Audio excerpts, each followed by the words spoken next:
The Knicks just beat the Pelicans last night in a very close nail-biter game, but this game was not about Jalen Brunson being clutch because honestly, at this point, that's expected. This game was about Mike Brown and the fact that he is actively trusting young players in real high-leverage NBA minutes, and the biggest example of that was Mohamed Diawara, a rookie who came into this game with a career high of 5 points and walked out of New Orleans with 18 and including a scorching first quarter that set the tone for the entire night. This wasn't garbage time, this wasn't preseason, this was real trust, and it tells us a lot about where this team is headed. Yes, the Knicks were sloppy defensively for almost the entire game. Yes, they gave up 75 points in the first half, and yes, Zion Williamson was dominant. But that's not the story. The story is that even in an imperfect game, Mike Brown chose development over comfort. Josh Hart and Mitchell Robinson were both out, and instead of shortening the rotation, Brown went deeper. 12 players in the first half alone. That is not accidental, that is evaluation. Now let's talk about Diawara, because that was his second straight start in 2 games, thrown directly into NBA physicality, and what does he do? 13 points in the first quarter alone. 3 for 3 from deep, no hesitation, no fear, and this is a player who moves confidently without the ball, reads spacing naturally, and does not look rushed. And that matches exactly what Mike Brown said before the game. Brown called Diawara's feel for the game, quote, uncanny, especially for a 20-year-old at his size. That's not coach speak, that's belief, and belief turns into minutes. Here's the key thing that Knicks fans need to understand.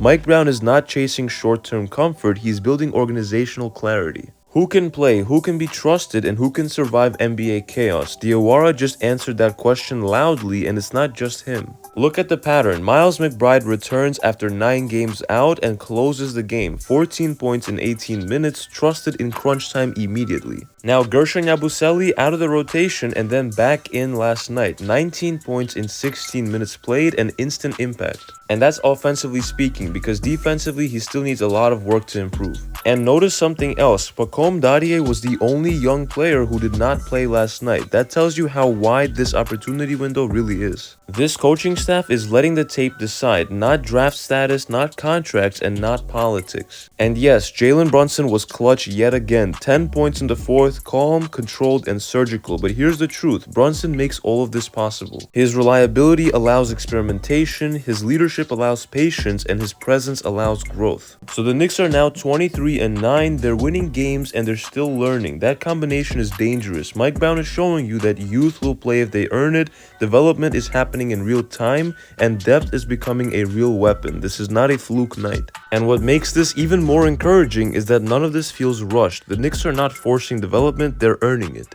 These young guys are not being thrown out there just to see what happens. They're being put into real NBA situations with structure, accountability, and veterans around them who know how to win. That's how confidence becomes real, and that's how a young player actually sticks in a rotation instead of flashing once and disappearing. This is the main difference between development for a rebuilding team and development for a contender. The Knicks do not need these guys to save the season, they need them to grow within it. And when you combine that with a coach who is not afraid to trust what he sees, a front office that prioritizes versatility, and a locker room led by Brunson, suddenly every young player who steps on the floor feels like a potential piece, not just a placeholder. That's why nights like this matter more than the final score, because they show you how sustainable this thing really is. And before I finish this video, salute to every single one of the supporters of the channel who helped us get to 8,000 subscribers before the end of this year. And only with your guys' support, we'll be able to get to 10,000 subscribers pretty quickly. And as always, if you enjoyed this video, make sure to hit that like button and sub to the channel for more Knicks news and updates you will not want to miss. It's been KNYT here, and I'll see you guys in the next one.